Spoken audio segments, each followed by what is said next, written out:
साथियों, आपने इतिहास में पढ़ा होगा कि एक समय था जब भारत में अमन था, शांति थी। भगवान शंकर के, शिव के पुजारी यहाँ रहा करते थे। राम और कृष्ण की धरती, यहाँ लोग अमन चैन से रहते थे। लेकिन फिर बाहर के रेगिस्तान से जो मुस्लिम कबीले आए, भारत में हमला किया, और उसके बाद जो कुछ हुआ वो सब इतिहास में है। आज हम उसकी चर्चा नहीं करेंगे। लेकिन साथियों, पूरी दुनिया में और भारत में भी ये आतंक जो पनपा, उसमें वो हमलावर रहे, उनके अड्डे बने मस्जिद, पीर फकीर की दरगाहें और मदरसे। इन्हीं सब का सहारा लेकर दुनिया में इसका फैलाव किया गया और 1400 साल में ये लगभग आधी धरती पर फैल गया।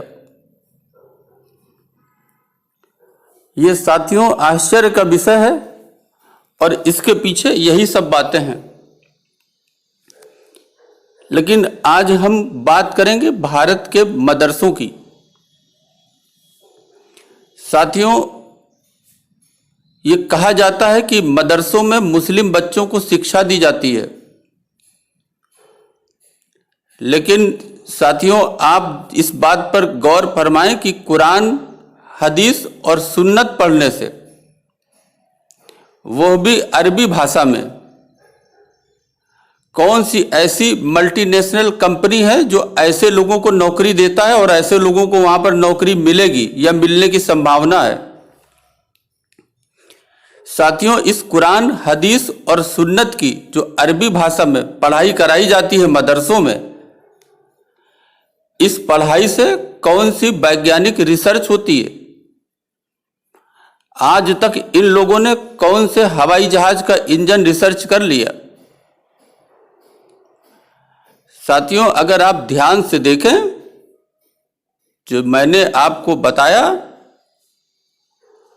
वो इस पढ़ाई का, इन मदरसों का जो मकसद है, वो मकसद बिल्कुल साफ है और वो है मुल्लों के इस्लाम का फैलाव। और आप दूसरे शब्दों में कहें तो आतंक की फैक्ट्रियां। हो सकता है मेरी बात किसी को खराब भी लगे। साथियों, इन्हीं मुल्लों ने आज कुछ मस्जिदों और मदरसों को आतंक का अड्डा बना रखा है। पहले जो कुछ होता रहा, 1947 आया और 1947 में धर्म के आधार पर, दो राष्ट्रों के सिद्धांत पर, ये जो अरब के मुसलमान थे, ये भारत आए, लोगों को यहां के मुस्लिम बनाया और मुस्लिम नाम पर एक देश पाकिस्तान बना लिया। और ये सोचा गया कि अब इसके बाद भारत का हिंदू अमन चैन से रह पाएगा। लेकिन साथियों, एक साजिश के तहत जो पाकिस्तान बनाने वाले लोग थे, मांग करने वाले लोग थे, वो नेता लोग पाकिस्तान नहीं गए, भारत में रह गए। और भारत की स्वतंत्रता के बाद, अंग्रेजों से स्वतंत्र होने के बाद, पाकिस्तान बनाने के बाद, भारत में वही सब कुछ चल रहा है जो 1947 से पहले चलता था, और जिसकी वजह से इस पाकिस्तान का, मुस्लिम पाकिस्तान का निर्माण हुआ। मुसलमानों ने एक पाकिस्तान बनाया। साथियों, कुछ चंद घटनाएं हम आपको बताते हैं। अगर हम बात करें अपने उत्तर प्रदेश की और उत्तरांचल की, तो जब भाजपा की सरकार बनी, उस समय अनुदान और नियुक्तियों का विवरण ऑनलाइन करने का कार्य शुरू हुआ मदरसों का।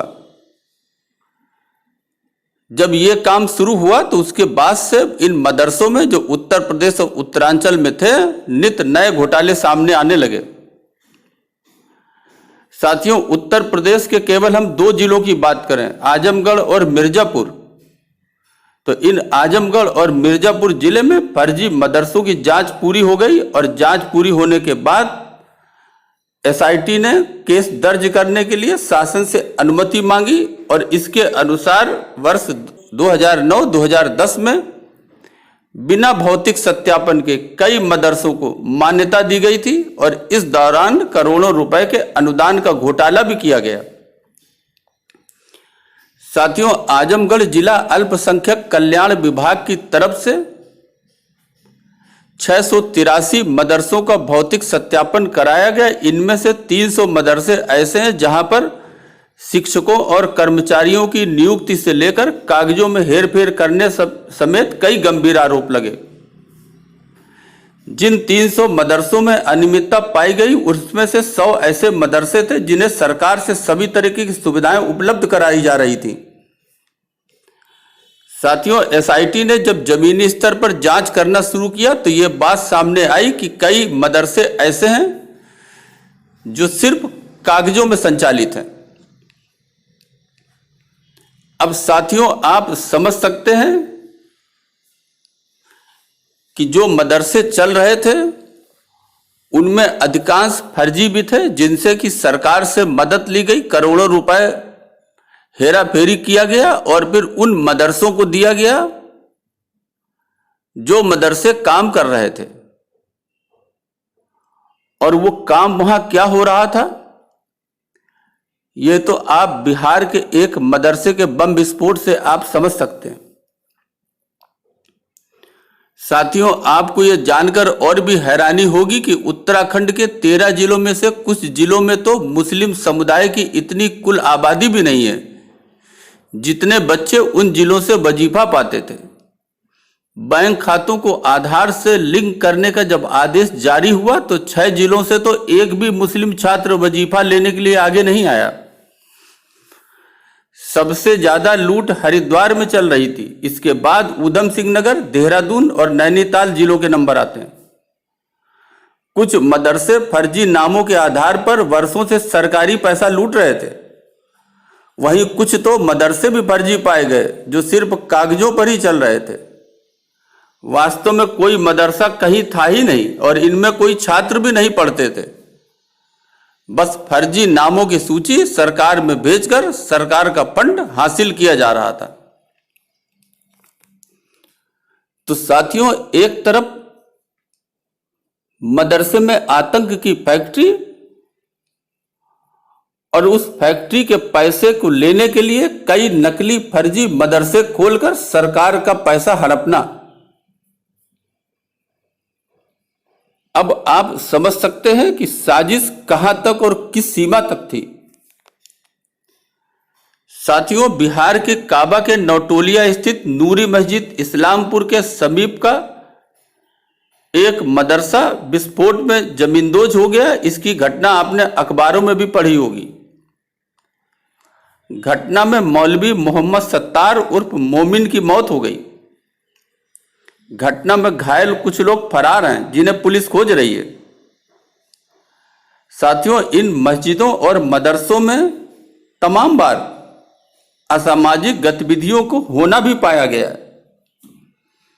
साथियों, ये तो अकेले यूपी और उत्तराखंड के कुछ जिलों का ही मामला है। यदि देश के सभी राज्यों और सभी केंद्र शासित प्रदेशों के सभी जिलों के रिकॉर्ड खंगाले जाएं तो साथियों, यह लूट का और आतंक का जो मामला है वो कितना बड़ा हो सकता है। ये फर्जीवाड़ा और ये आतंक का हिसाब किताब, वहां की व्यवस्थाएं कितनी विशाल हो सकती हैं, इसका आप सहज ही अनुमान आप लगा सकते हैं। साथियों, कोई भी देश वहां के नागरिकों से चलता है और जब उस देश के एक नागरिकों की बड़ी संख्या के बच्चे इस तरह की अतार्किक शिक्षा ग्रहण कर रहे हों तो आप समझ सकते हैं कि उस देश का कितना विकास संभव है। साथियों, शिक्षा बच्चों का ज्ञान, बच्चों की समझ बढ़ाने के लिए होता है ताकि अपने रिसर्च, अपनी खोजों से मानवता की कुछ सेवा कर सकें। और ये शिक्षा व्यवस्था मजहब से परे, मजहब को दूर रखकर, धर्म को दूर रखकर इंसानियत के लिए सारे बच्चों को समान रूप से एक तरह की शिक्षा देने की प्रणाली है। और जब तक किसी देश में शिक्षा का स्तर एक समान नहीं होगा, शिक्षा का सिलेबस एक समान नहीं होगा, साथियों, उस देश में न तो राष्ट्रवाद उत्पन्न हो सकता है और न ही वो देश विकास के रास्ते पर आगे बढ़ पाएगा। इसलिए साथियों, आप लोग भी सरकार से अनुरोध करें कि पूरे देश में धर्म और मजहब को अलग रखकर बच्चों को समान शिक्षा दी जाए, उसका सिलेबस समान हो, उसका स्तर समान हो, ताकि भारत में जो बच्चे पढ़ाई लिखाई कर कर बड़े हों, उनमें भारत के प्रति राष्ट्रवाद की भावना हो और उनमें इतनी क्षमता हो कि वो अनेक प्रकार की वैज्ञानिक खोजें कर सकें और मानवता के विकास में अपना योगदान दुनिया को दे सकें। साथियों, अभी के लिए बस इतना ही। धन्यवाद।